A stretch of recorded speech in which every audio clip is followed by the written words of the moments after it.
მოგესალმებით, დღეს ვისაუბრებთ გალაქტიონ ტაბიძის ავტოგრაფების გრაფემატული კვლევების დათარიღების შესახებ. შოთა რუსთაველის საქართველოს ეროვნული სამეცნიერო ფონდის მიერ დაფინანსებული პროექტის ფარგლებში ხელნაწერთა დათარიღების გრაფემატული კვლევა და მეთოდოლოგია. უთარიღო ტექსტები მოწყვეტილია ისტორიულ და ბიოგრაფიულ კონტექსტს, რითაც საგრძნობლად მინდება მათი კულტურული ღირებულება. ზოგ შემთხვევაში თარიღს იმდენად დიდი მნიშვნელობა აქვს, რომ არსებითად ცვლის ავტორისეულ სათქმელს. ნებისმიერი სახის მხატვრული თუ დოკუმენტური ტექსტის დასათარიღებლად ფართოდ ვიყენებთ მის შინაარსის ინფორმაციულ ანალიზსა და ისტორიულ შედარებით კვლევას. მაგრამ არის შემთხვევები, როდესაც შინაარსი ამგვარი კვლევისთვის საკმარის საფუძველს არ იძლევა და ერთადერთი გამოსავალი რჩება ხელნაწერის წყაროს შექმნის დროის განსაზღვრა, გრაფემათა საერთო თუ სპეციფიკური ნიშან-თვისებების ანალიზი.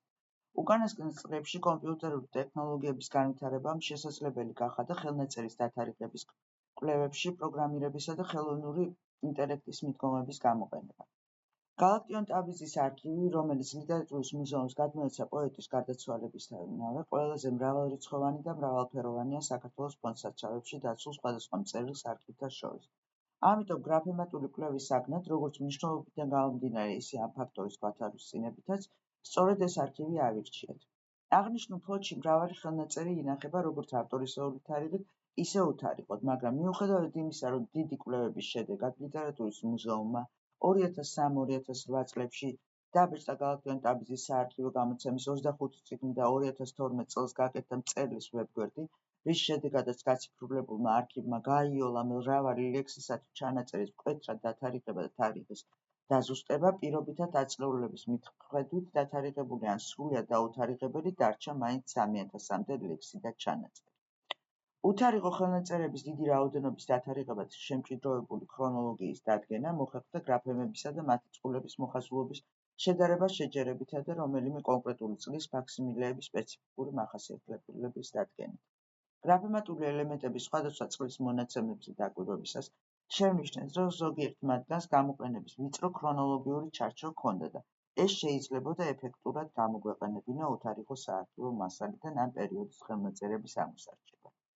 მაგალითისთვის, Z და J გრაფემების გამოყენების სპეციფიკური მოხაზულობის გათვალისწინებით, წერილი ნომერი 1-3-დან დაწერის თარიღად განისაზღვრა 1907-1908 წლები. L გრაფემა, რომელსაც ზემოდან გალაქტიონ დამატებით უწევს ჰორიზონტალურ ხაზს ან კალს და D ასო-ნიშნის ორკალიანი ფორმა, ავტოგრაფებში იკვეთება 1911 წლიდან. მრავალი ხელნაწერი ამის მიხედვით დათარიღდა 1911 წლით ან შემდგომი პერიოდით. მაგალითად, ლექსები მაისის ვარდი, ღრუბელს, ორი პოეტი, მიქელანჯელო, იავნანა, მამია გურიელის საფლავზე, მე მეზიზღება მყუდრო ნაპირი, ქალი და ხელოვნება, იელვებს კიდევ იელვებს, სემინარიიდან, პირველი მერიდიანი, ძეგლი, ჰორაციუსის მიბაძვა, მაისის საზღვარგარეთ, აგრეთვე მოგონებებიდან მე და დემონი, ხე მეფის ჭალაში, ულამაზესი ქალი მერი შერვაჩიში და თარგმანებიდან ედგარ ალან პოს მალშტემი, ედვარდ უაითის მოთხრობა მწევარი, ოსვალდ შპენგლერის სტატია ფილოსოფია ლირიკის, რამდენიმე ავტობიოგრაფიული ფრაგმენტი, პიესა „ცეცხლი“ და სხვა. გალაქტიონ ტაბიძის პირველ კრებულში გამოქვეყნებული ლექსები პირობითად დათარიღდა პუბლიკაციის პერიოდის მიხედვით 1914 წლის ივნისამდე, მაგრამ ამავე ორი გრაფემის D და L-ს გამოყენების გათვალისწინებით თარიღი შემჭიდროვდა 1911 წლიდან 1914 წლის ივნისამდე. მათ შორის უსათაურო ლექსებია „არ მინდა სიტყვა“, „დღეს ჩემი დღეა“, „დაბადების დღე“, „გარეთ წვიმს და თოვს“, „მე გულაღმა დავემხრე“, „მდინარის პირზე ვნახე ტირილი“, „მთვარე ღრუბელქვეშ შუაღამისას“ და სხვა. იმავე D და L გრაფემების ამასთანავე ფაქსიმილეში გვარის დაბოლოებასთან ვერტიკალური ხვევრის გამოყენების მიხედვით რამდენიმე ათეული ავტოგრაფი დავათარიღეთ 1911-1915 წლებით. მათ შორის არის პოემა „თასი“, ლექსები ბაგრატის ტაძრის ნანგრევებთან, „წინავს“, „ვარსკვლავი ხატის წინ“, „საშემოდგომო ოქტავები“ და სხვა. და გრაფემის მარჯვნივ გახსნილი ქვედა ნაწილისა და ზედა ნაწილის ციფრის რვიანის მაგვარი ფართის გათვალისწინებით 1916-1927 წლებით დათარიღდა უსათაურო ლექსები, როგორ გაცივდა თქვენი ოცნება, ჩემს სულში დაჰქრის ბრწყინვალება და ელვარება და სხვა. გრაფემატული კვლევების მიხედვით დათარიღებისა საწყისი თარიღის გარდა გამოვიყენეთ შინაარსობრივი მონაცემები.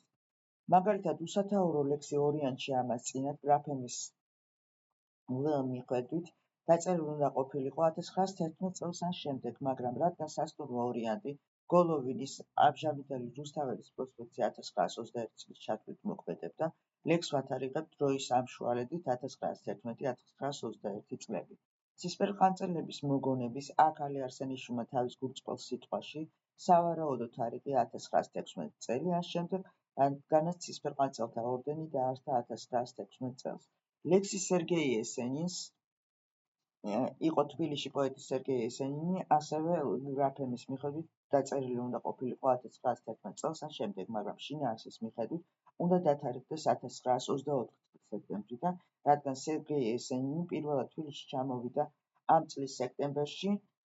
ასევე დიალოგი პიესისთვის მეფე პოეტების გალაკტიონ ტაბიძე, ქიმერა რასმალა, ლსა და მარჯვნივ გახსნილი რვიანის მაგვარი ბაქთიანი ტილს მიხედვით უნდა დათარიღებულიყო 1916-1927 წლებით, მაგრამ ვათარიღებთ 1921 წლის იანვრიდან 1927 წლის ჩათვლით, რადგან 1921 წლის იანვარში კენჭისყრის შედეგად გალაკტიონ ტაბიძე აირჩიეს პოეტების მეფედ.